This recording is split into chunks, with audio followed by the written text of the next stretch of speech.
Welcome to my world, bitch.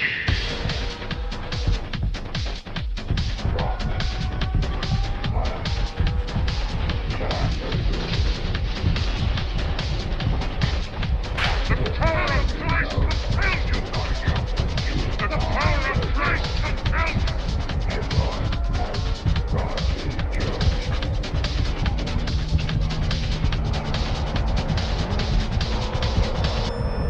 They're here. Welcome to the 173rd episode of the Supernatural Occurrence Studies Podcast. So pathetically paranormal. My name is Jason Knight, host of the show, and with me, as always, is Oscar Spector. producer extraordinaire and podcast co-host. Oscar, it's Christmas season. My no. favorite season, bro. This is your favorite season? Oh no, we didn't know that. I've never said this before. No, you say it too much. I'm being sarcastic. I'm jolly. I'm jolly as fuck right now. Charlie? I mean, I love Halloween, obviously. Oh, we gotta talk about Halloween. Halloween during Christmas episode. The timelines are weird. It's funny because it's not even like it's so bizarre because we release on the 1st. So nothing makes sense. The 1st of December is still not Christmas. I get that it's Christmas season because it's December officially. I get that. But we're still 25 days away from it. Yeah. And we are technically, as you're listening to us, listeners out there, we are what? 6 days from Thanksgiving? And we have yet to experience Thanksgiving as of this recording. So the only thing we can talk about experience-wise as far as holidays go at the end of the year is that we did go through Halloween. That's right. It makes no fucking sense. I know. I mean, here, pretty much November 1st, I started listening to Christmas music. Like when You're one of cooking. those. I am. I hate that. And we're putting up our Christmas tree tomorrow, Sunday. Okay. Yeah, like you said, 6 days before Thanksgiving. So that's, I love it. I do. Is Thanksgiving next week or the week after? The week after. Well, we're celebrating ours on the 22nd. Okay. With family here at my house because my mom actually works on Thanksgiving. So we're having our Thanksgiving early, and then we're doing the in-laws actually on Thanksgiving. So Nice. yeah. So we get to have two. I love cooking Thanksgiving. I love waking up to a nice cold morning, firing up that stove, getting the smells permeating through the house, watching the Macy's Thanksgiving Day Parade. I love that They shit. still have that? Oh, yeah. Every year. Oh, it'll probably never stop. I think it's been going over 100 years. I don't think I cared even as a kid about Really? any parade in my life. Yeah, I love that shit. My whole life. I've never gone. Oh, too many. It's too people-y. The most But I fun like to I've- watch it on TV. The most fun parade I ever had is that I went to a parade in a small town, a quinceañera parade in Mexico. Oh. It was great, a lot of drinking. But much like St. Patty's parade, which I've gone to too, and drank a lot too. But just the drinking is the only thing that appealed to me. Oh, absolutely. Like I cared about it. That's what makes the being people cold. easier to deal with. 100%. No, that's alcohol is I mean, we would have far less children were it not alcohol Yeah. in our lives. Yeah, true. Yeah, I'm going to a Friendsgiving the day after Thanksgiving. Oh, you are doing it, friends. Yeah, we are. Friendsgiving. The day after, and we all, picked a dish to make and bring. I went I'm going to go challenging this year, and because, I've made some stuff in the past. I'm making homemade big-ass tub of chicken noodle soup. Chicken noodle soup. Yeah, but with a lot more stuff in it. Very brothy and more veggies, and it's just not basic. Why don't you put some turkey in that motherfucker? But no, I don't like turkey. Turkey But soup. nope, Do you say you don't like turkey? I don't really like turkey. Bro, are you American? I'm not, barely. I mean, technically I am. But yeah, so that's what we're doing. It hasn't happened yet, of course. Even though as of this We don't know. recording, It could be a has complete happened. disaster. It could be. I'm also thinking of making cookies as well. But I don't know yet. Cookies what kind of cookies are you going to make? M&M cookies. M&M cookies. I think so. Nice. I feel like that today. Those are for this delicious. year. I do like those. I'm not Yeah. really a cookie guy, but I'll eat some M&M cookies. You've been eating all my cookies today. Dude, I haven't touched them because I had such a big dinner today. Why are you lying to the audience? God. It's not like they know you in real God. life. Why are you lying? I'm ashamed of myself. But dinner was great. It was good. We had a good family dinner. Now we're here to record. Yeah. Got a good one this evening. Yeah, speaking of, we a were fun talking one. about something. Yeah, this is weird. This is super weird. So, listeners, All if right, you're listening to break us. this down. Break this down because I'll break it down quick and you just interject here because you actually did the show yourself. Last episode, we did a three stories kind of show. And one of the stories we talked about were these rich assholes that would pay a lot of money in the 90s to snipe people during the Sarajevo war that was happening there. Bosnian War? Bosnian War. And it was a good topic. I didn't know about this. I knew about Sarajevo, but I didn't know this element to it. And then it wasn't like the day after or anything, but like a week later or two, I started getting on TikTok stories of this very topic that we covered. The very same topic 2 weeks before. And it was like almost word for word what you were fucking saying. It felt like. I didn't see it like in full. I saw in full one of them. And then after that, just every time I saw one, I'm like, what? So, another one, another one, another one. Right? And I forwarded you one. And you have seen them too. I have. And it is bizarre. And I was going to ask you, why do you think it's coming out? It is a really strange thing. We've never heard about this before. Right. Even when the documentary came out, wasn't it called the Sarajevo Safari, I believe? Maybe. That's what it was called. Even when that documentary came out, it didn't make waves. It wasn't being talked about on social media. And when did that come out? Do you remember? I don't. Like in recent memory, pre-COVID? I would say pre-COVID. Okay, so it was a while ago. Okay. Meaning it wasn't this year. And nothing to say maybe it just took a while for people to see it. Nope, it's been over 5 years. Shit, I would have to go back to my notes. Fine. It's fine. I feel like it was pre-COVID, even if it wasn't pre-COVID, even if it was this year. Right.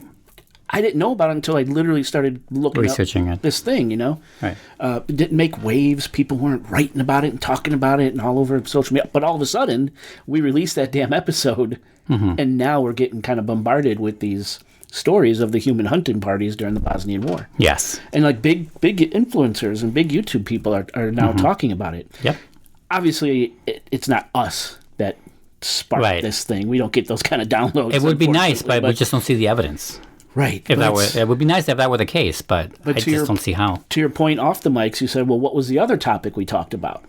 Yeah, the one after that. It was about the algorithm thing. Yeah, what's listening? What's listening to us? How does it influence organizations or governments around us, whatever, and impacted your friend and that story. And I was like, well, us talking about Sarajevo must have, ignited our algorithms on our phones, and then it would give us.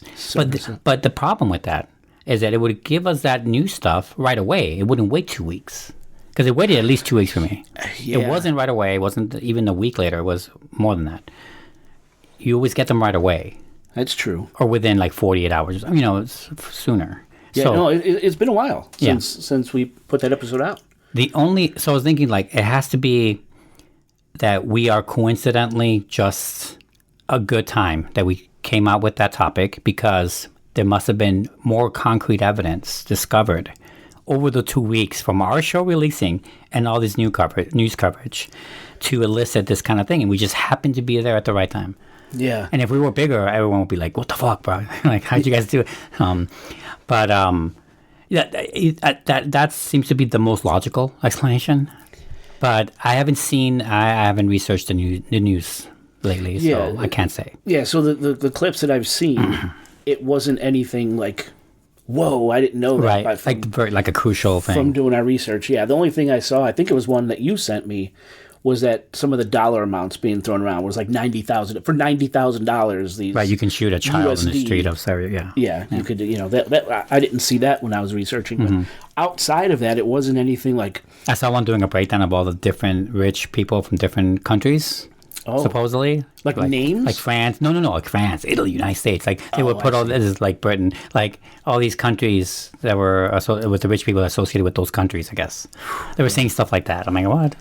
It's crazy. I don't know.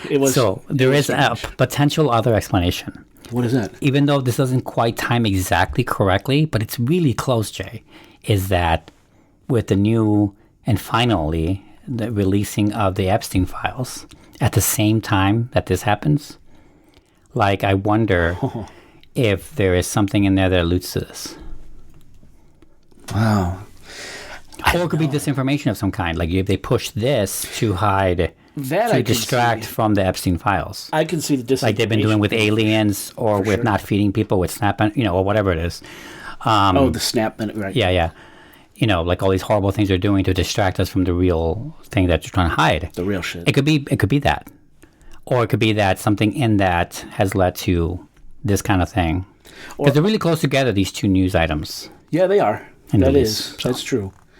I haven't seen any of the clips about human hunting parties being sourced to the Epstein Yeah, shit. I haven't either. But again, I haven't researched either. So Or can't say. maybe all of it is the human hunting parties. just Epstein feels like Files is all a that if it- distraction for 3-Eye Atlas. three. So we're not looking at 3-Eye Atlas. What's going on up there? We still don't know. So that's something else. That's funny. Hold on. So what I was going to say, that I thought you were going to say that there was a connection because the Epstein files are obviously the whole thing about the island and all these things that they did is all catered to ultra uber rich people, which are the only ones that could afford killing on people in human Sarajevo anyway. So I can see a clear connection. And those people are old enough to have been around then, gallivanting in their 20s and 30s. Sure, yeah. So I buy it a little bit, Jay. Whoa. So fuck you a little. Dude, that's deep. They're gonna be pounding on my fucking door here soon. Yeah. Kicking in my door, dude. Nah, I was gonna say is that the 3-Eye Atlas. I also got that on my feed recently. Have you gotten any of that? All the time. Oh, Okay. it's all bullshit. Everything is bullshit. No, I know it is. I know. I've gotten all the dumb stuff, meaning like, scientists are hiding this because it's an alien, and they clearly fake the.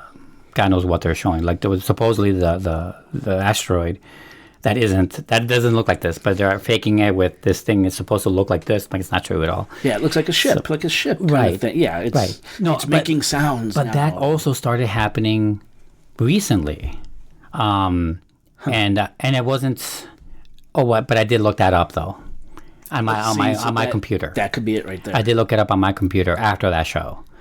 But Okay, so that might do it. so that does make sense. But I feel like there's a weird connection between all three stories in my life recently that we did on the last show. So Weird. super weird. Weird. Yeah. They're always watching, man. I did. So yeah, I did look that up on my computer, and I told a few people about it. Like, have you looked into this? I'm like, no. I'm like, yeah, look into it. See, so you looked it up, and your phone was listening, hearing you talk about it to people. Yep. So now it's serving you up the content. Still doesn't explain the Sarajevo thing really, but yeah. No, that one's strange. That one is strange. Or maybe we're just that influential, and we just don't know. We don't know about it, but we're influential. Like I love. Imagine that. Don't get me wrong. I'm not like not ego. Like I would love that ego to be that influential. It'd be cool, right? It'd be good. I just want to get paid for it, Yeah. Throw some fazools in my pocket, Right. Like please. there are people that are influencing dumbass bullshit, and if we actually can influence something that isn't dumbass bullshit, they I want to get paid for that because they get paid for dumbass shit. Why can't I get paid for something a little more serious?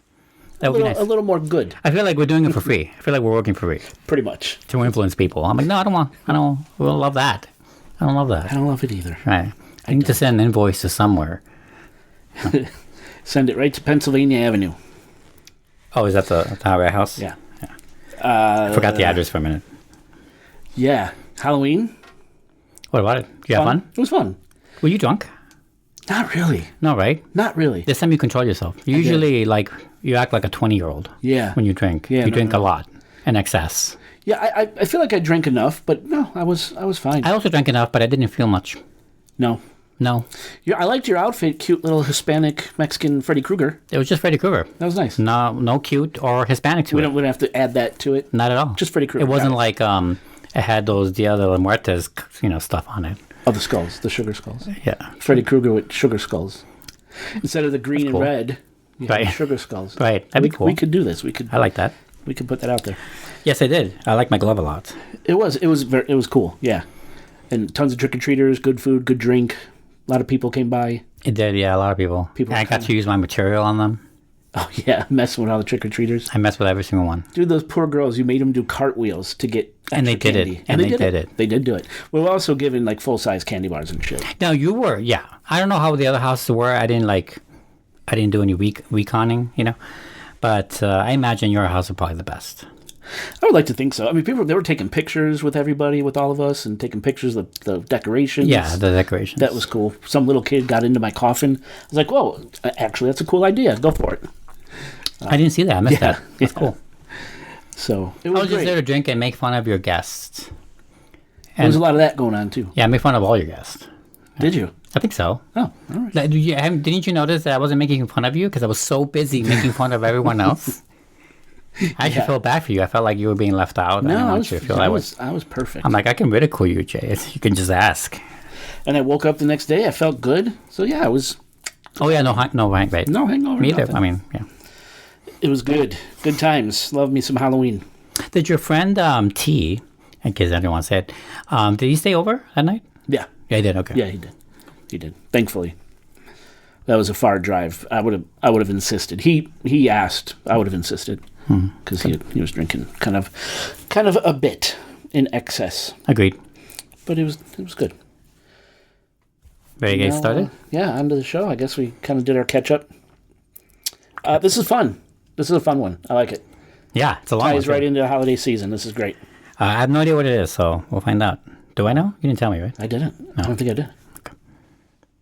And now we take a break. Yeah. That was such an awkward. I didn't mean to go there, but it happened. You know? We'll take a break.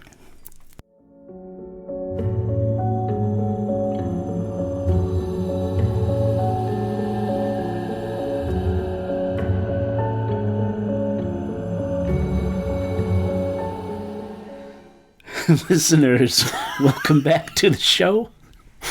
Well, the lights are turned down low. The ceremonial It wasn't that funny. The ceremonial candle is lit, and the drinks are flowing. Oh, yeah, think. Let's start this show. Oscar, Ma'am. we are drinking. This has kind of become our little ritual. Is that French? I don't know. What does that mean? It's not ritual.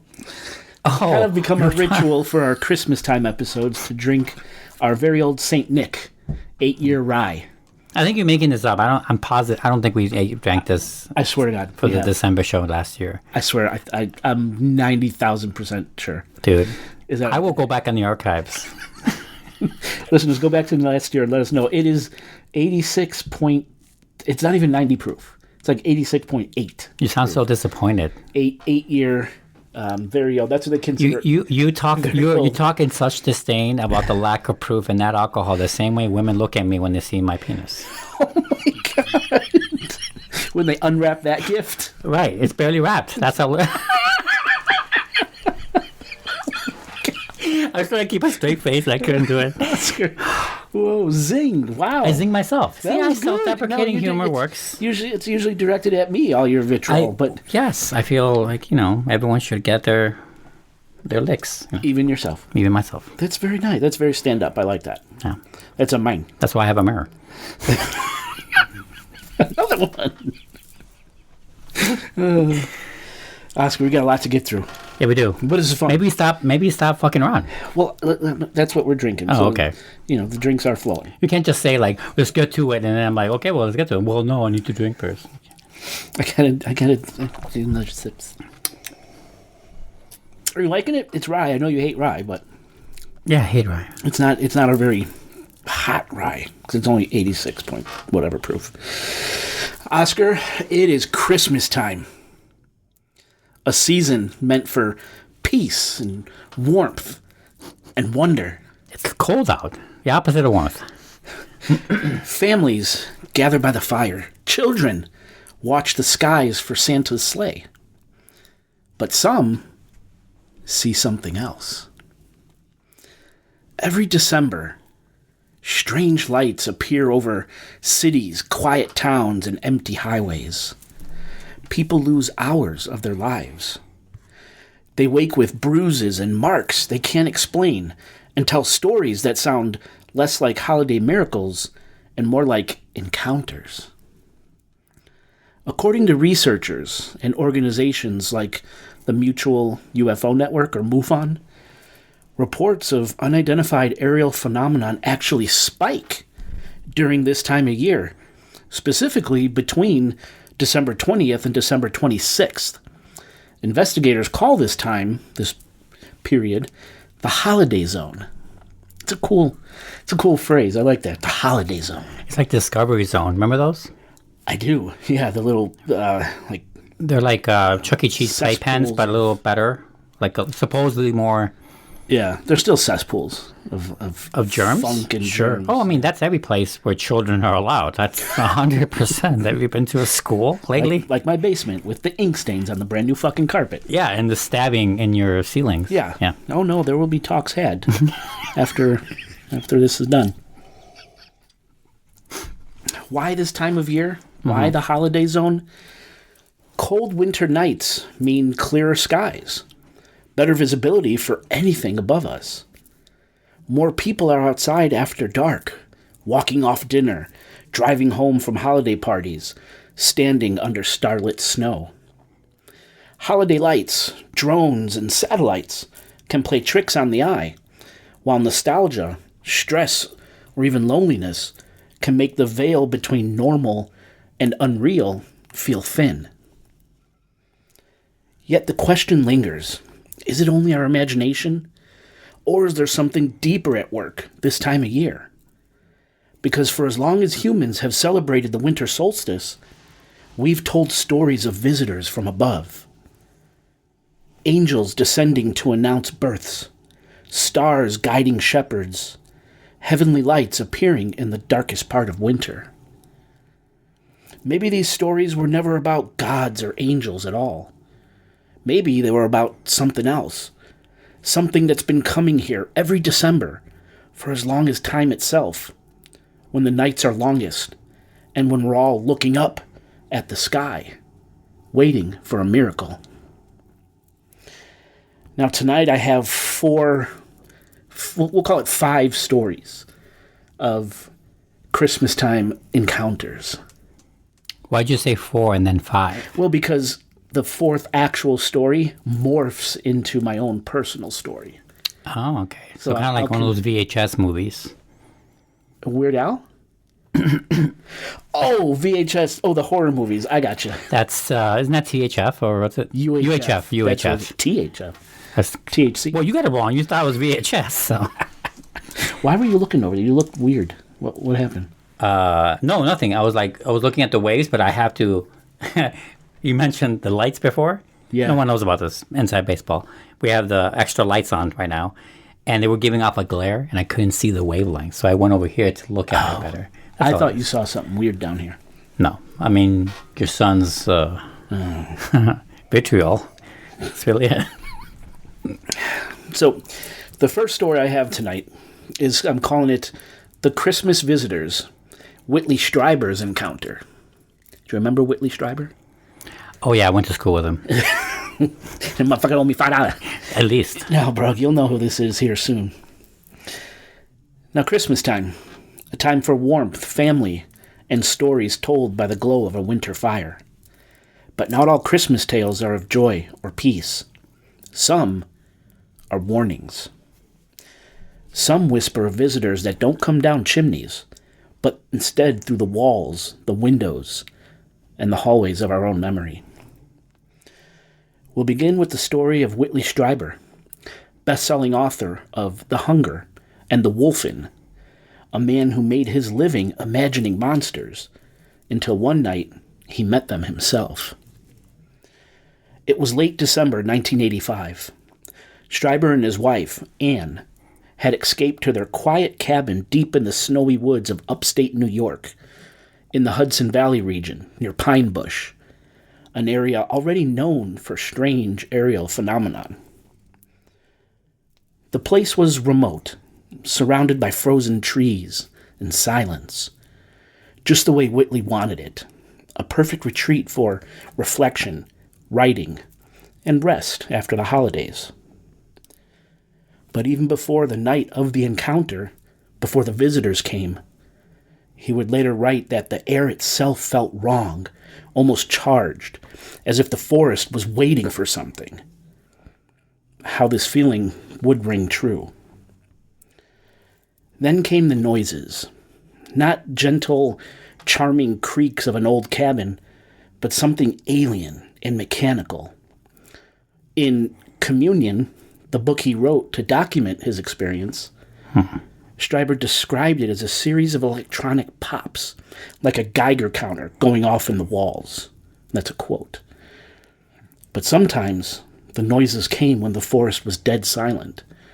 Sometimes they came from inside the couple's bedroom.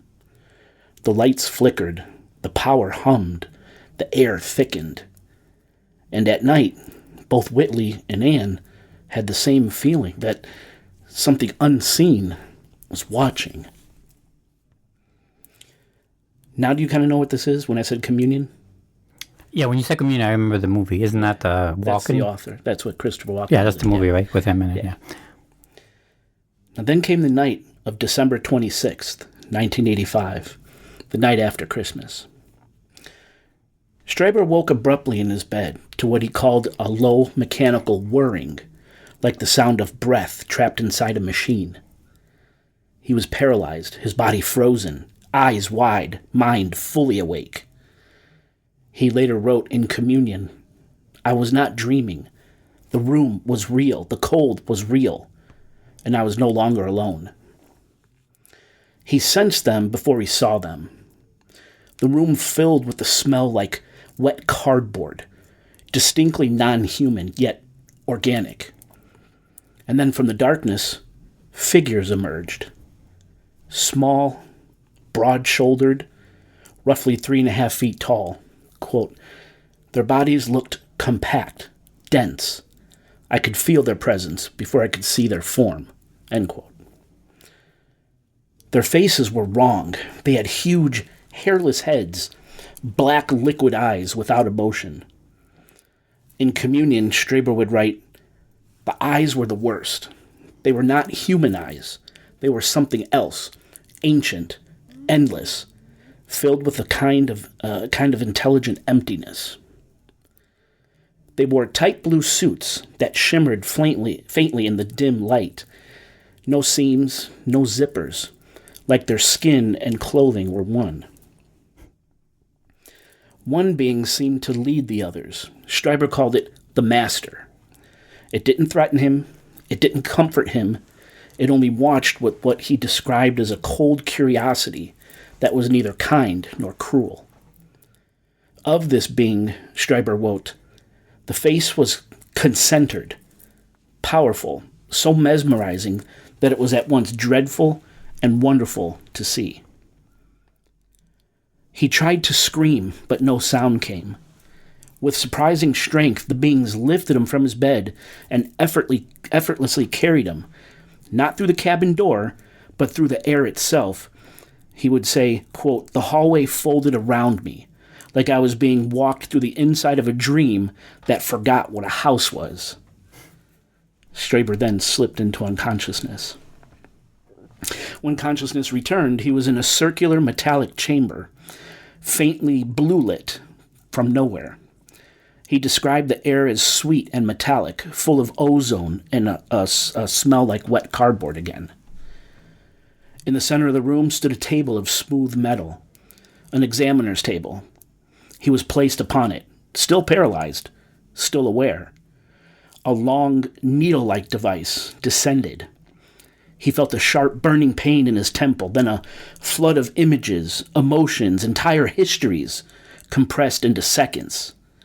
He saw the earth set aflame, oceans rising, and humanity crying out in confusion. He saw his son dying. "It wasn't a vision of the future," he wrote, "but a communication, as if they were showing me what they saw in us." Voices without sound filled his head. He recalled the communications. "Be still. You are with us. This will be over soon." Then came the taller being, humanoid, pale, with large blue cat-like eyes. Strieber described this entity as having eyes so large and blue and profound that they seemed to be like gateways into another world. Strieber later said its presence was strange. It felt kind, but in the way a machine could be kind. He thought he thought it was empathy on autopilot. The being touched his forehead gently, and everything went black. When Strieber awoke, it was morning, and he was back in bed. Something was wrong with his bedside clock. The time was wrong. Hours had vanished. Time loss. His nose was bleeding. A triangular mark was burned into his leg. His wife, Anne, pale and shaken, said that she too had felt a presence in the night. In the days that followed, Strieber was overcome with fear and confusion. It wasn't a nightmare, he wrote. It was an invasion of reality. Through hypnosis and therapy, fragmented memories began to knit together. Images of his cabin, the beings, the instruments. A huge owl staring in through the bedroom window the night before the abduction, silent and unmoving, its black eyes reflecting Strieber's face. They used the image of an owl, Strieber said, to hide themselves. It was a mask, a screen, to protect my mind from what I was really seeing. Now, ultimately, Whitley Strieber turned his trauma into testimony. In 1987, he published Communion, a memoir of that night and the months that followed. The book's cover, developed from his description of the visitors, became the definitive image of the modern gray alien. In interviews, Strieber refused to give a definitive label. He would say, "I don't know if they were aliens. I only know they were real. Whatever they are, they exist in the space between dream and fact, the place where myth becomes memory." In another passage, he wrote, "We are the children of mystery, and mystery is the heart of our being. When it comes for us, it doesn't knock. It walks right through the door." Now, the story of Communion will go on to influence decades of UFO research, abduction accounts, and media, from the X-Files to countless documentaries. Yet Strieber himself maintained that the experience was not purely extraterrestrial. "It may not be from another planet at all," he said on Larry King Live in 1987. "It may be something woven into the fabric of this world, a hidden part of human experience." In 1989, Communion, the book, was turned into a horrifying movie of the same name, starring Christopher Walken as Whitley Strieber. And I think that watching this movie is what made me so fucking terrified of aliens. It's a scary movie. And so, the night after Christmas, 1985, became more than a story of fear. It became a reminder that even in a season of light, something ancient and uninvited might move quietly in the dark. Not to harm, but to remind us how little we truly know about the universe, or ourselves. So tonight, as snow piles against your windows, and you lie in your warm bed after the feast and laughter fade, listen closely. If you hear a faint clinking in the walls, or catch the smell of wet cardboard, remember Whitley Strieber's Christmas encounter and ask yourself, when the visitors return this Christmas, will they knock on my door or walk straight through it? Well, I know what I won't have. What's that? A cabin. Yeah, exactly. Folks, if you have a cabin, you and your family, generational wealth notwithstanding, just sell it. You don't need it. Just get rid of it. Nothing good comes of it. Get a condo. Condo in Miami. Yeah. Do Boca. Way better, right? Way better. Just, get rid of the cabin. Or what a story, man. Yeah. Or like, loan it to your enemies. Whatever. So, we actually did a watch party, if you want to call it a party, with the movie Communion on the podcast. I think that's where I saw that movie. I'm pretty sure that's when I discovered it. I don't remember much about the movie. I remember some stuff. Not in detail, but yeah. Horrifying. So I've seen the movie. I've read parts of the book. I've researched it. I never knew it was a day after Christmas. I never clicked in my mind until I started building this I thought episode. that was in the movie as well, shown that way. I just don't remember. Maybe, what state are they in, remember? New York. New York, okay. Because if it was like California, maybe you can't tell the difference between Christmas and... it was snowy. The 4th of July. I didn't know it was December 26th. The holiday zone, bro. It's a thing. Holiday zone. I can't take you seriously with that. Story 2. Yes. We covered this. This is called the Rendlesham Forest incident. We actually covered this for Patreon quite a few years ago. Okay. And so I just kind of rewrote that story. I shortened it because Right. that Rendlesham Forest, I think it was over an hour itself just for that story. So I took the high-level stuff and wove it into a Yeah, it doesn't new come story. to mind, by the way. Okay, you might... like that title, I mean. So, see if you remember. So this, story number 2, again, is the Rendlesham Forest incident. This is famous. Now, every December, stories surface of mysterious lights piercing through winter fog. Not from sleighs or stars or Rudolph the Red-Nosed Reindeer, but from something far stranger.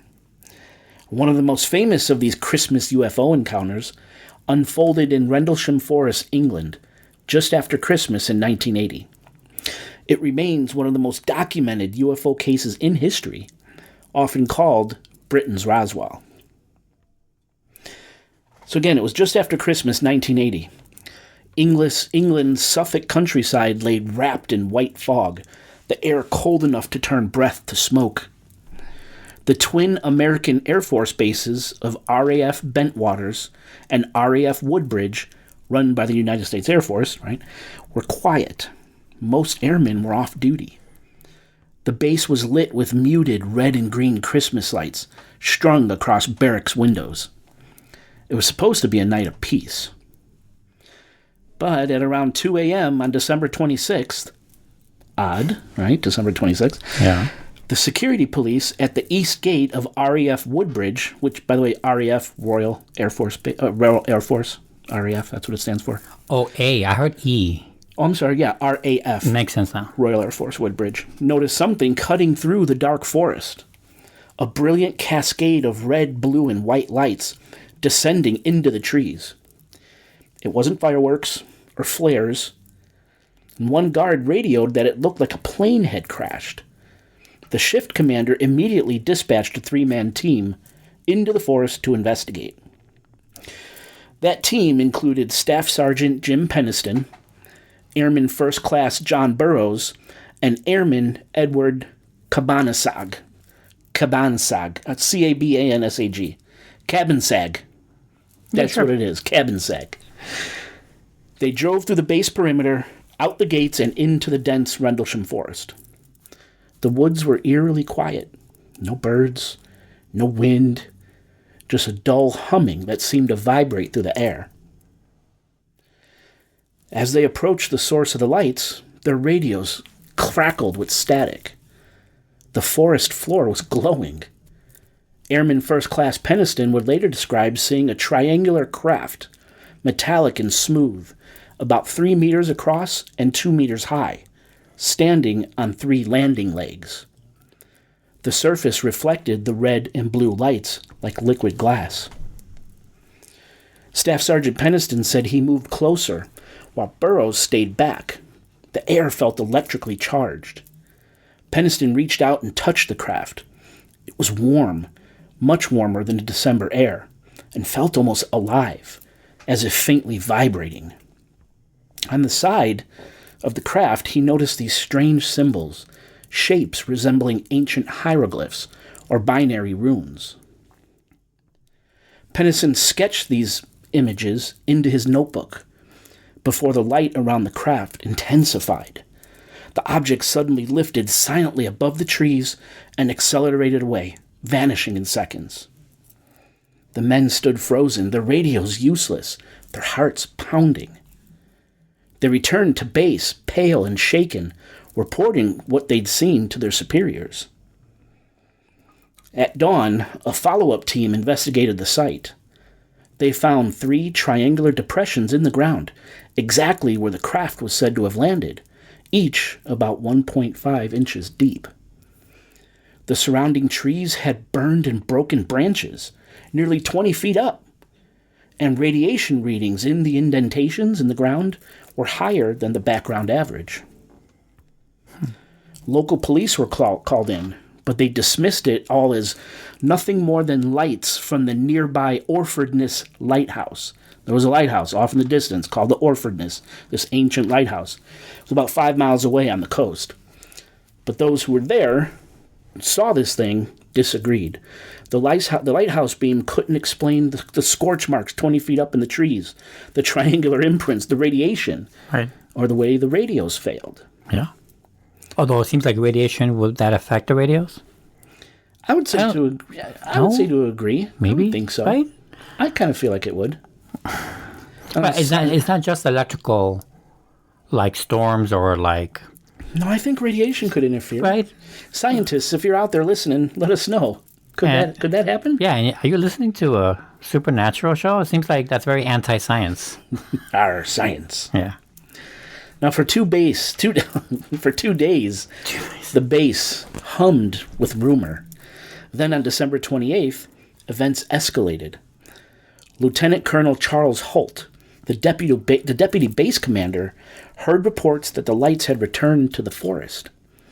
Determined to end the confusion, he organized a patrol, including security policemen Nevels, Ball, and Baran, and set out with floodlights, radiation meters, and a tape recorder.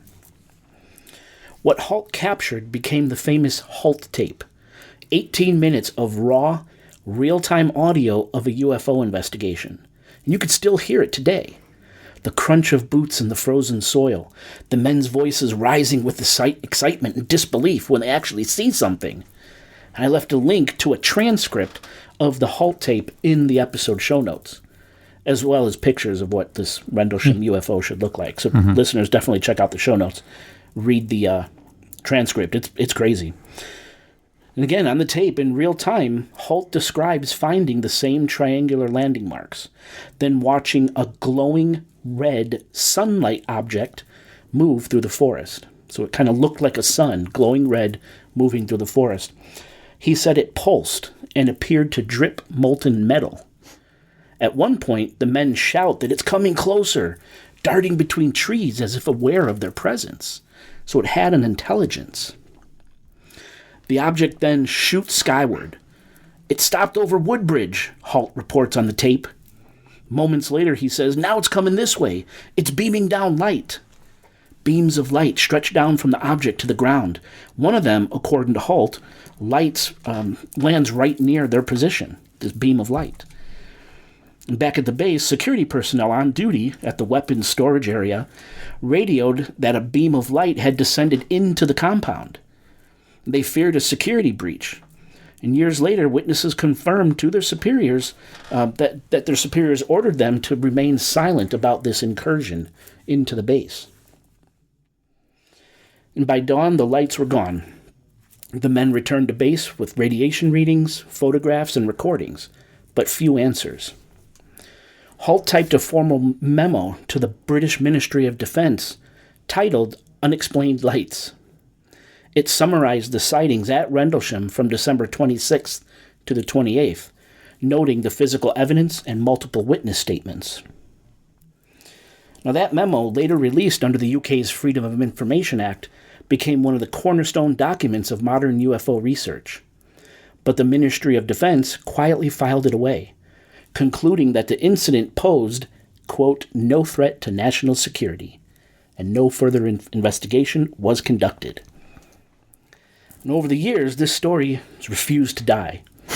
Airmen who had been told to stay quiet began speaking publicly. Burroughs and Penniston both went on record describing encounters with what they believed was a craft not of this earth. Now, this part's crazy. In 2015, the U.S. Department of Veteran Affairs acknowledged that Airman First Class John Burroughs experienced radiation exposure, which affected his heart and vision, and granted him full disability and medical coverage related to the Rendlesham incident. That is nuts. Wow. Now, meanwhile, skeptics insisted the encounters were a mix of misidentifications, the lighthouse, meteor showers, and military activity mistaken for something otherworldly. But those who were there maintain that what they saw was structured, intelligent, and beyond anything conventional. Years later, Staff Sergeant Jim Penniston revisited that small notebook he had used the night of the encounter. Inside, between sketches of the symbols, remember he wrote down those symbols from the craft? There were 16 pages of binary code, which he said he had written down in a trance the morning after his encounter. Decades later, in 2010, computer analysts decoded some of this binary message, and the message began, and this is a quote, exploration of humanity, continuous for planetary advancement. What the fuck does that mean? It included these binary code included coordinates that, when you plot them, point to sacred and mysterious sites around our world. The pyramids of Giza, the Nazca lines, the Temple of Apollo, and a mythical location off Ireland's coast known as Hy-Brasil, said to be home to an ancient, advanced civilization. The fuck? At the bottom of the binary translation was a chilling phrase, quote, origin year 8100. It suggested, if genuine, that the visitors Pennison encountered weren't extraterrestrials at all, but humans from the far future, returning to study their past. Lieutenant Colonel Holt later recorded an affidavit in 2010 reaffirming what he saw. He said, I believe the objects that I saw were under intelligent control and that they were of extraterrestrial origin, quote unquote. He maintained that the UK and the US governments both attempted to suppress or downplay the incident. Now today, Rendlesham Forest bears a quiet memorial to this event, a sculpted metal UFO on the spot where the craft allegedly landed that night. Again, check the show notes for pictures of this memorial. Each year near Christmas, locals speak of orbs gliding through the fog, glowing silent just above the trees in the Rendlesham Forest. Some say it's tourists with drones. Others think it's something older, returning to the place where contact was once made. Whether it was extraterrestrial, interdimensional, us from the future, or simply a mixture of natural and human phenomena, the Rendlesham Forest case stands as one of the most credible multi-witness UFO encounters ever recorded, involving over 60 military personnel, physical evidence, and official documentation. And maybe that's why this story endures every December, when the world quiets down, when the nights are longest, and the stars burn brightest. People look up and remember that once, on a Christmas week in 1980, something came down from the sky in the middle of an English forest and left behind a mystery that still glows like the Christmas star through time.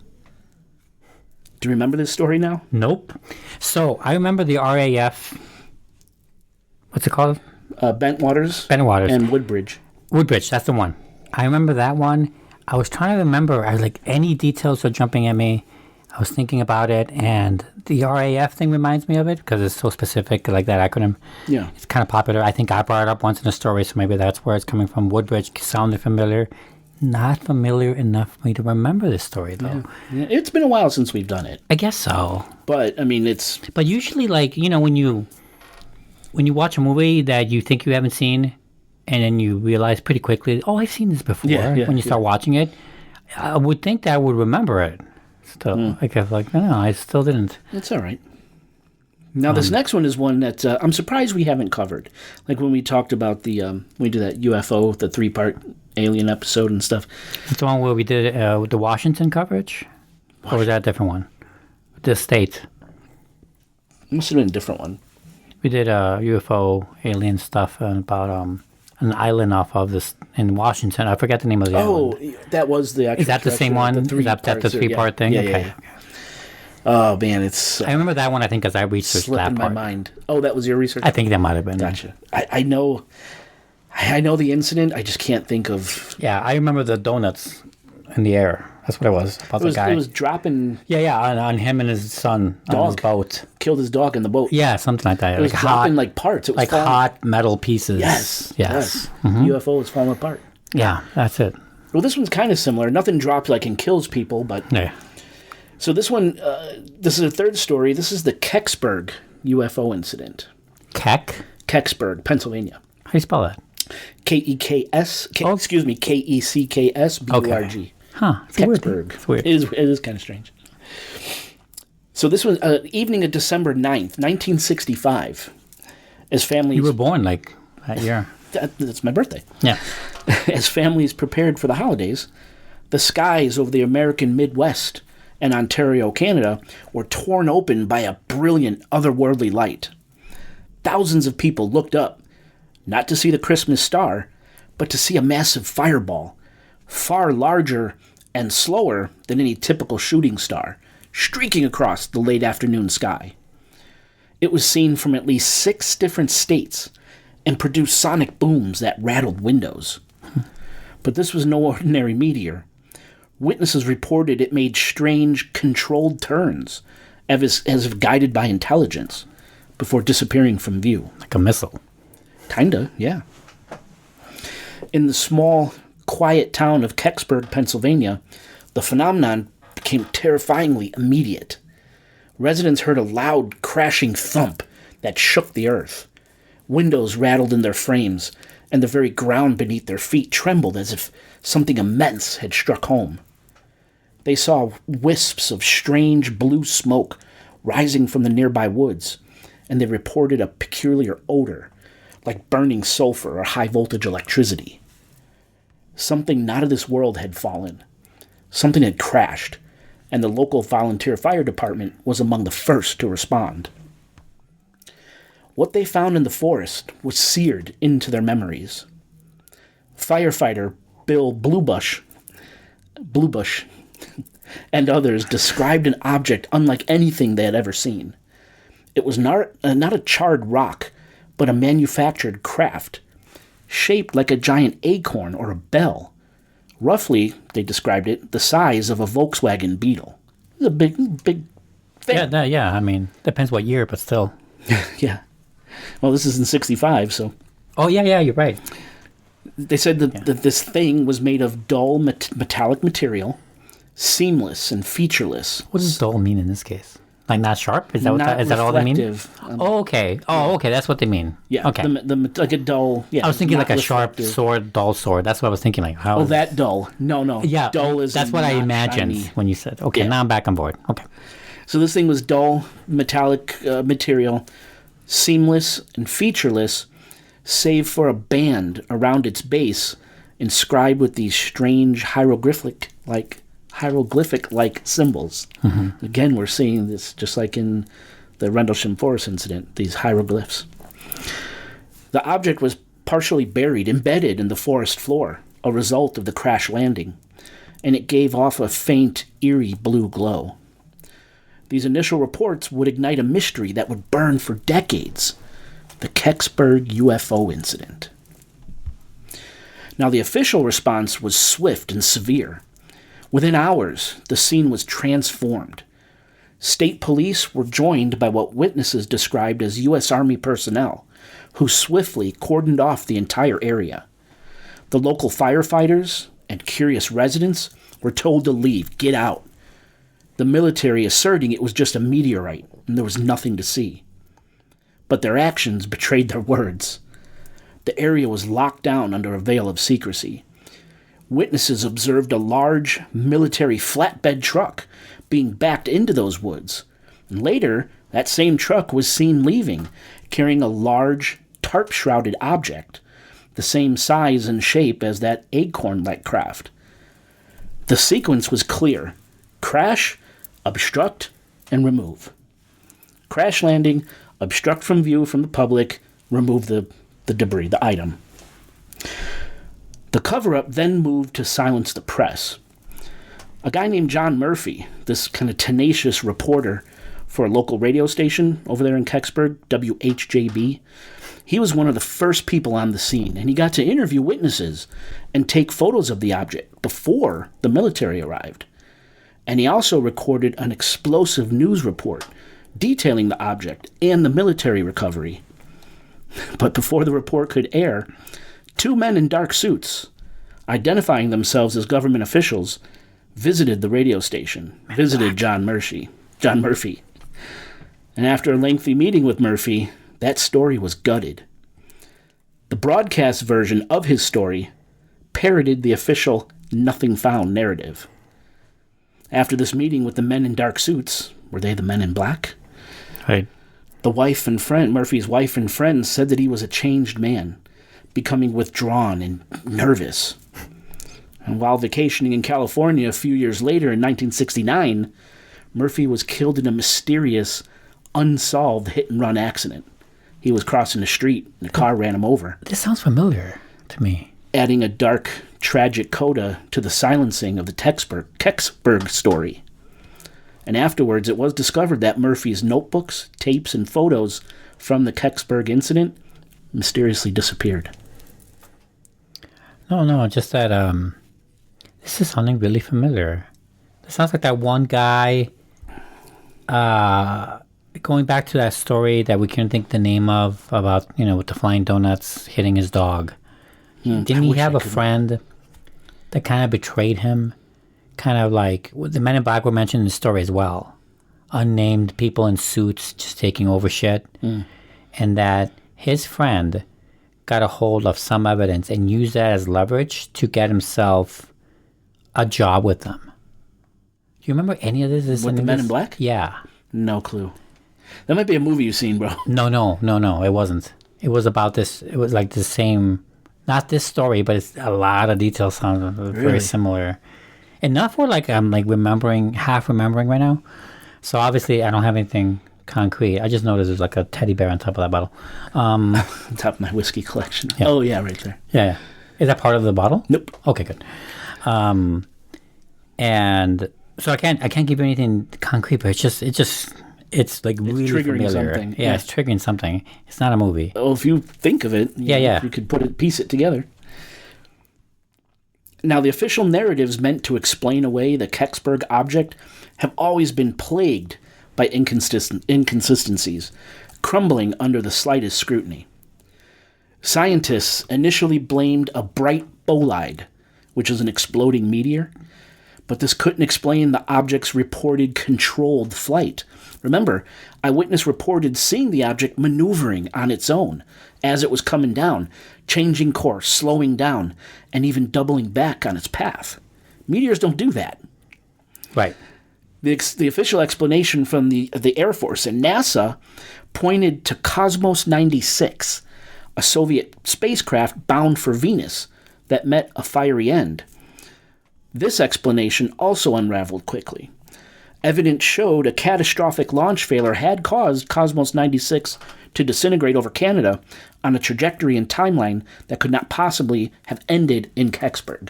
So that debris, according to how this thing was traced after it exploded, couldn't have landed in Kecksburg. Landed somewhere else. It defies explanation if it could, right? Yeah. That wasn't it. Now, decades later, in the 2000s, litigation led by journalist Leslie Keane forced NASA to release documents related to Kecksburg. The agency first claimed to have examined metallic fragments from the crashed object, only to later admit the records of this examination were lost or destroyed. It was subsequently revealed that the fragments they tested weren't even from the Kecksburg crash site, further, eroding any trust in any sort of official narrative. Now, the void of a satisfactory official explanation gave rise to one of the most fascinating and unnerving theories, that the Kecksburg object was not extraterrestrial, but a man-made Nazi wonder weapon known as Die Glocke, the bell, or the Nazi bell. Okay. Die Glocke. Okay. I looked it up. That's okay. It is. No, that's fine. This theory connects the Pennsylvania woods to the final desperate days of the Third Reich. According to historical researchers, Die Glocke was a top-secret SS project, a device literally shaped like a large metal bell. It was said to be filled with a violet, mercury-based radioactive substance called Ziranium-525, and featured two counter-rotating cylinders that would spin at high speeds to generate a powerful rotating magnetic field. You could look this shit up. It reminds me of this is a little off topic, but not really. It reminds me of that Twin Peaks. There's a demonic bell, really giant bell in that, and it comes right after a long take of a nuclear explosion being tested during World War II. That's it, Nazi bell, guaranteed. That's so what cool. It's taken from. Yep. David Lynch, I didn't know he went. I mean, it sounds really like it. Wow. But that's crazy, right? Well, so the purpose of the bell remains surrounded in mystery, with theories ranging from anti-gravity propulsion to time manipulation and time travel. Its tests were said to be horrifying, producing lethal radiation and reducing test animals to a black gelatinous sludge. Ew. Most intriguingly, witnesses described it as having a band of hieroglyphic-like symbols around its base, an uncanny parallel to the Kecksburg object. Right. As World War II ended, the story goes that the Bell and its lead scientists were smuggled out of Europe, possibly to the United States, as part of an ultra-secret extension of Operation Paperclip. You know, they always say, we don't have a U.S. space program. We have a German space program. Well, yeah, I mean, this is it. in large part it's because of what that Werner von operation. Braun and everything. Yeah. This theory posits that what crashed in Kecksburg was an American-built prototype of this Nazi technology, a secret domestic weapons test that went catastrophically wrong. This would perfectly explain the military's immediate and aggressive cover-up. It wasn't hiding an alien visitor, but a devastating failure of a classified advanced propulsion system born from the ashes of a Nazi war machine. That's crazy. I literally got goosebumps reading that part. It's nuts. That's great. Yeah.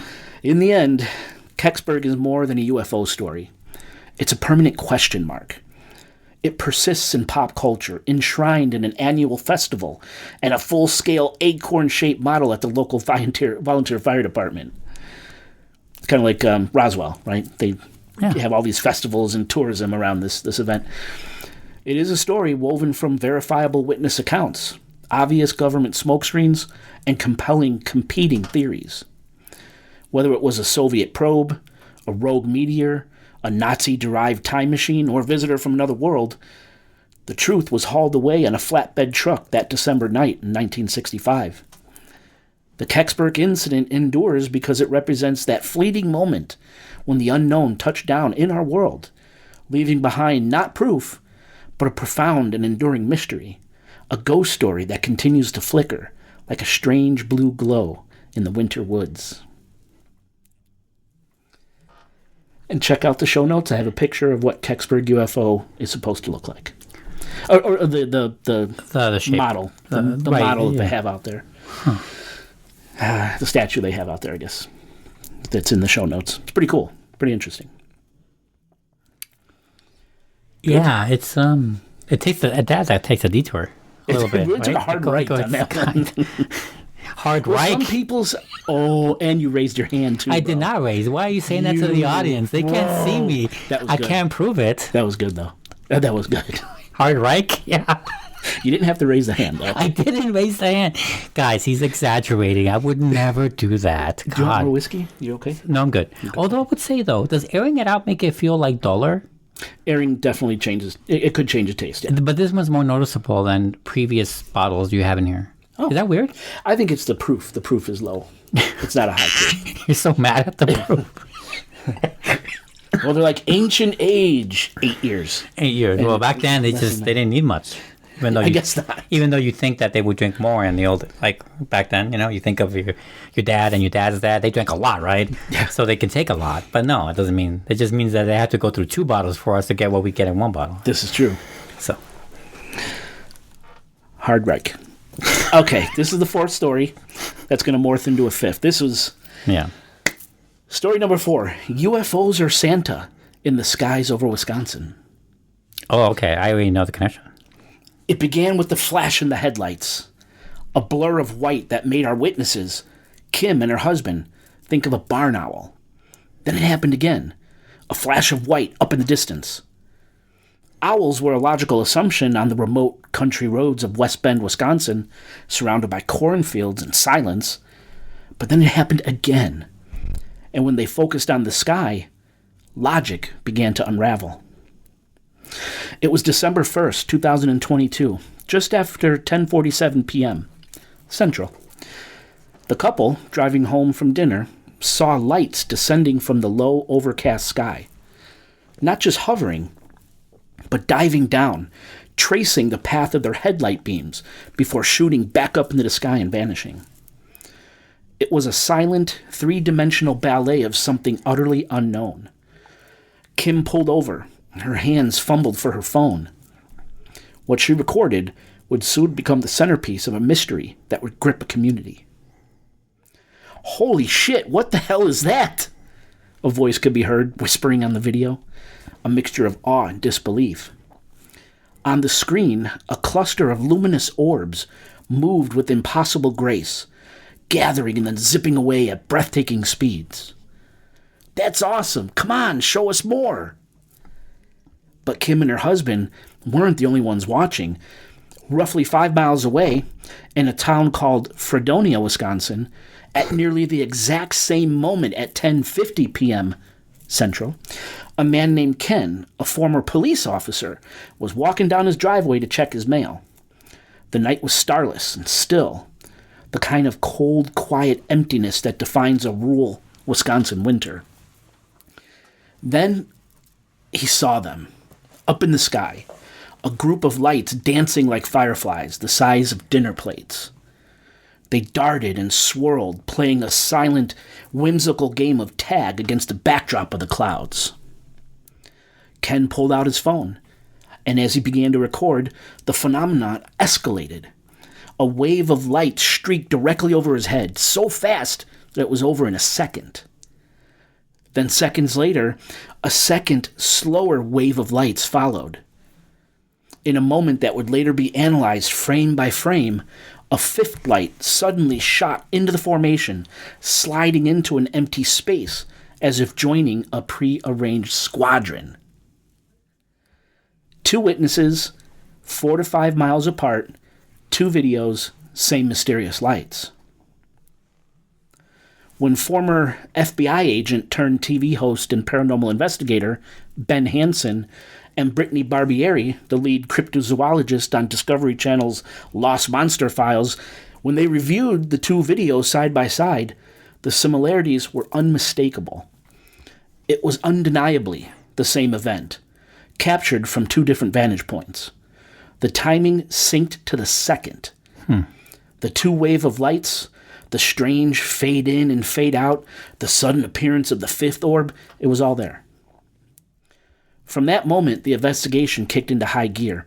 The researchers, Ben and Brittany, along with a growing team of intrigued locals, including police, firefighters, an air traffic controller, and National Guard personnel, West Bend, Wisconsin has National Guard station, they all started chasing down every possible explanation for these lights.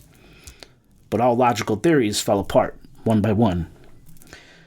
Owls or some other large birds of prey, instantly dismissed by the witnesses once they saw the scale and behavior of the lights. This was not biological. Military drills? The local airport and National Guard confirmed no exercises were scheduled that night. Besides, these lights were completely silent. No helicopter sounds, no airplane engines, no propellers, nothing. Silent. Commercial advertising lights were also a popular theory. You know, those spotlights that might be outside of a movie theater or outside of a grand opening at a sporting event, right? So those lights were a really popular theory, but researchers, they called every city hall in that county, and no permits had been issued for lights like that. In order to run those type of lights, the ones you see outside those movie premieres or grand openings, you can't just rent those and plug them in. You need permits. No permits were issued. Because it could fuck up the airspace, right? Like, that's the idea? It's got to be something with that. Right. Got to be. Or like bothering, it's like having construction after 5 p.m. or something, right? Like you can't. I'm guessing. Bothers residents. Could bother residents, could right. bother animals. I don't know, but you need permits. Right. That makes sense. But no permits were issued. And besides, those mystery lights moved too fast.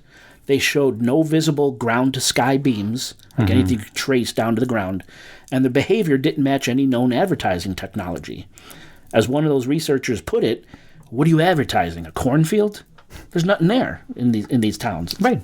There's nothing to advertise.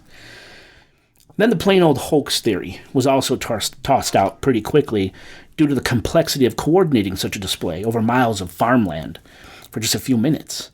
No one ever came through and claimed credit, so that made a hoax seem pretty far-fetched. So the core of the mystery remains. What were these objects that seemed to emerge from within the clouds, that moved with such intelligent precision, and that were seen by credible, committed witnesses who simply wanted the truth? Now, I left a link to an analysis video by Ben Hansen and Brittany Barbieri in the show notes. Click the link and you can watch these witnesses' videos for yourself. They're amazing. And see if you can figure out what those lights are. But now here's the kicker. I know for 100% fact that these stories, these lights, are true.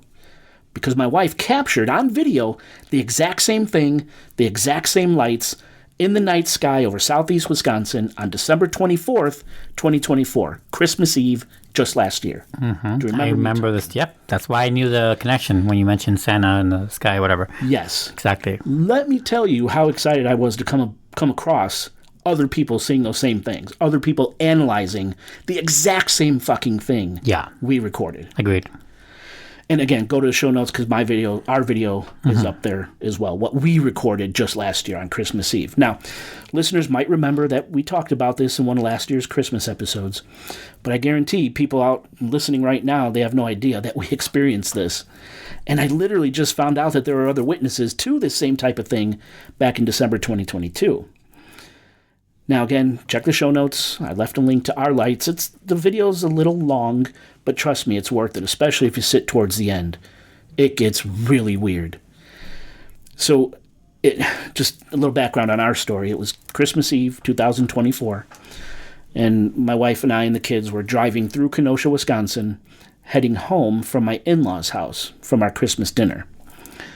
It was me, my wife, my son Nico, and my daughter Talia. I was driving, my wife was shotgun, kids were in the back. It was maybe 8 p.m. My in-laws like to turn in early, so I know it wasn't that late. Now, Kenosha is a large city in southeast Wisconsin, maybe an hour, depending on traffic, outside of downtown Chicago. Kenosha is sandwiched right between Milwaukee and Chicago, sits right on Lake Michigan, and it has somewhere around 100,000 people. This isn't a small town in the middle of nowhere, right? I mean, to me. Well, yeah. Okay.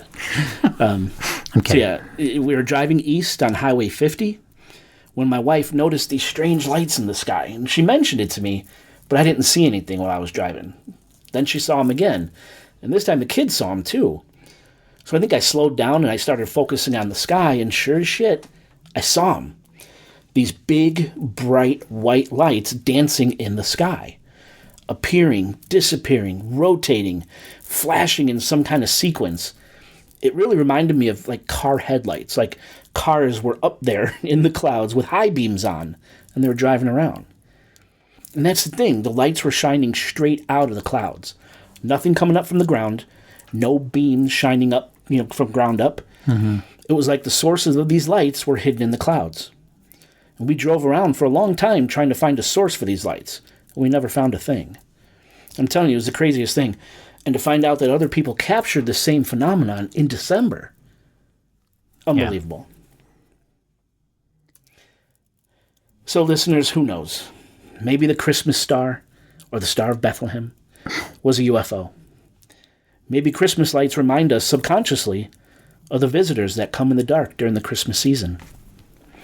Every December 24th, millions of us look up to that night sky hoping to see something magical. But for a few, what they see changes everything. So this Christmas Eve, when you step outside and see a strange light gliding silently overhead, remember, sometime it isn't Santa Claus. Merry Christmas, listeners. No. Okay. I do remember that story very well.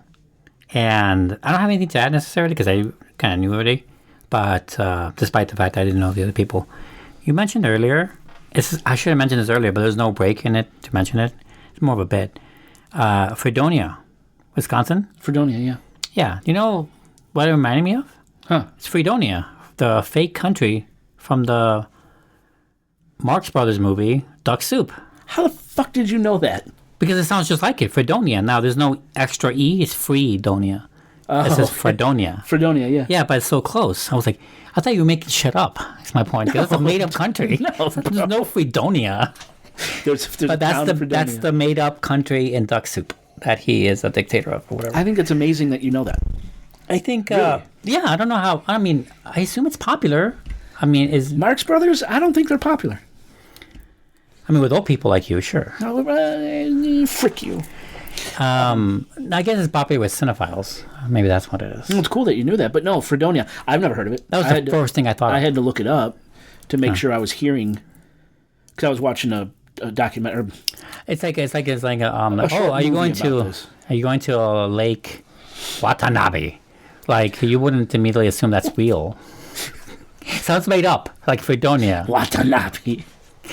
Actually, that's a name. Watanabe. Right? Watanabe. Yeah. I feel like a lot of Wisconsin lakes have made up sounding names. Oh, dude, Wisconsin has some of the craziest. There's one with like 75 Ks in them. I've seen them once. What was the name of that? Whatever. I'm like, what the fuck is that? What did you say? No, it was like a name for a lake. It's all indigenous names. Okay. No, that makes sense. But they sound made up.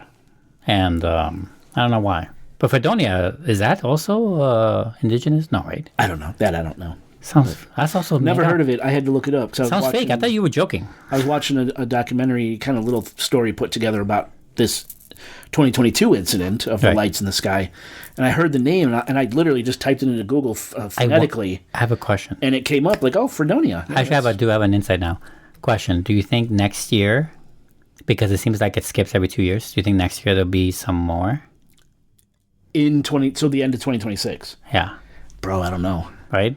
Because I will be looking this year. 2022. Guaranteed. Right? And then 2024, last year. And if there's a pattern, it makes sense that next year, a year from now, roughly, there might be another one. Oh, man. I wonder if there is a pattern, and what does that say? Well, I did send my video into this Ben Hansen, this UFO investigator, TV personality guy. Oh, okay. And we're going to see. We're going to see if he contacts me about it. Okay. Because that's some crazy shit, bro. Is there like an open line crazy. for people to send stuff to him? Off his website, I found how to contact him. Okay. Because he was really into it. He was like, he didn't swear. He's like, this is definitely, he was blown away. Right. What the bro, I thought fudge? the same thing. Right. You know? Crazy. And the fact that all these things are happening in December, really close to Christmas, it's the holiday zone. I think it's a real thing. I really do. I do. I mean, sure. You can, but I mean, I don't subscribe to it, but I get it. I also get I think it's very, very human to put like a name to it. Oh, of course. Like, Well, perfectly. we try to rationalize everything. Yeah, exactly. Yeah. Like, that's why we're so obsessed with serial killers. Like, why do they do it? Yeah, right. Because we can't understand. So we try to rationalize everything. It must be this. It's got to be. His mom, man. His mom. Yeah. It's always mother issues. The military Daddy service issues. he avoided. Whatever, It's always a reason. Man, it's weird. It's a weird thing. That's right. a And weird if this is by any chance, because if this is the only Christmas show you listen from us in 2025, I guess now is a good time for us to wish you. I wish you a Merry Christmas. Oh, I'm not saying. We wish you. Why won't you say that? No. Why not? I was just going to say Merry Christmas and that's it. You weren't going to sing. No, I wasn't going to sing. Let's sing. No. Can we sing a cappella to the listeners? No. I think they want that. No, if they pay me. Dude, no one's paying us for this shit. I know, but I'm saying if they pay me, then... What? We never talked about that. After what? November was our 10-year anniversary of doing this shit. I knew the whole time. What do you mean? I told you about it. Oh, God, yeah. We should have... You want to talk about this now on the show?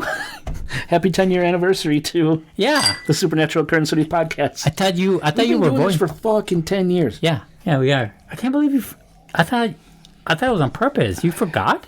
I did forget. Okay, I'm sorry. I did. But, yeah, we've been doing it for 10 years. It was last show. In November. Yeah. November was our 10 years. Yep. Crazy, man, crazy. Well, You don't have that many more wrinkles, though. You look roughly the same. thank you. I do appreciate. Because I feel like I'm falling apart. But, on that note, we may have a little something coming up. I don't want to guarantee anything. We may have a little something. Right. Hard break. If you look in your, what are those socks that they put on fireplaces? What am I thinking of? Socks. It's just called socks? They're called There's a name for them, socks. isn't it? Socks? No. Stockings. Stockings. That's what it is. You are fucking with me. And your Christmas stocking, there might be another extra bonus for you. Yeah. That's what we're trying to say. I couldn't think of the word. Fucking stockings. Also, stockings, I think of like the nylon thing that women use. I always think of that. I never think of a Christmas Stocking. Okay. right? Anyway, Very good. we're done. Are we done? Yes. You're done.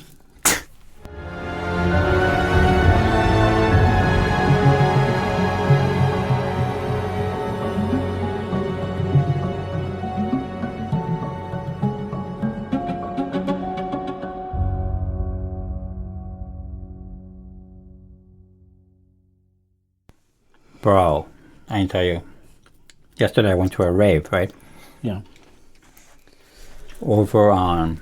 Have you ever heard of a place called Bourbon on Division? Mm-mm. Okay. Bourbon on Division? That's the name of the place. It's on Division. Guess what they sell? It's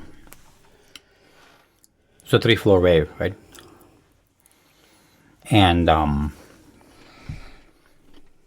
this is the first time it's ever happened to me. Directly. My car got towed. Oh, no. Mm-hmm. Jesus. How much did that cost? I think when Talia's got towed, she said it was like $300 or something like that. Was here in Wisconsin or no? Downtown Chicago. I don't know what she did wrong, but mine's, and I think it was the lowest I could have ever gotten, was $175. Yeah, that is pretty cheap. Yeah, she was parked in the wrong spot down by Chinatown, and That's what mine was, just parked in the wrong spot. they got it. I misread the sign. I thought it said no parking between noon and 5 p.m. It was midnight till 5 a.m., which is the exact hours I was there for. Jesus. Yeah, that sucks. Where did you have to go to get it? Like the fucking hood? Humboldt. It wasn't that hood. There's no one around. I had to walk there. Oh, jeez. It wasn't far. It was like a mile and a half. Wow. 2 miles, maybe. So that happened. And man, a lot of people were there. It's a long line. That sucked. I was there for like an hour. Someone's making tons of money. Oh. I think it's run by the mafia or some shit. It's got to be. No. No? You know, Just corrupt politicians like regular.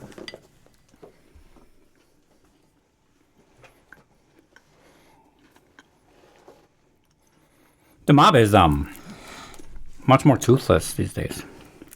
Are you kidding? You see all the shit coming out with the mob and all the sports betting and rigging the games? It's all the 5 families. Yeah, but it's still toothless. Like it's bloodless. Maybe. I don't know. No, I know. I read the stuff on it. This was back when we did some mob show years ago now. And it's just like there's no room for... You don't have to hard case anybody. Just file an injunction. You'll get it anyway. Yeah. Like, it's so much easier to steal people, to rob people or make them give the vices, just charge them a lot. You're your own loan shark, you're your own everything. You don't need an enforcer. That's it. They're basically legitimate businesses because we're all fucked up and corrupt anyway. You could just file articles of incorporation. That's what I mean. It's like they just joined the pack, so to speak. Yeah. Oh. And I just watched, I finished it today, the Scorsese documentary. Have you seen that? Mm-mm. There's a 5-part miniseries on Scorsese. Wow. Kind of follows, obviously, from beginning to his last movie. Crazy. Pretty good. What was his last movie? Killers of the Flower Moon. Mm. Wow. Yeah, it was great. I really liked it. I was glued to that shit. Nice. And I'm usually never, but I was like, yeah. I'm like, this filmmaker, I would. I thought you would have seen it. No. Nope. I haven't seen any documentaries in a while. Oh, it's not even 90 proof. Okay, let's do this in 5, 4, 3, motherfucking 2. Listeners, welcome back to the show. Well, the lights are turned down low. The ceremonial It wasn't candle that is funny.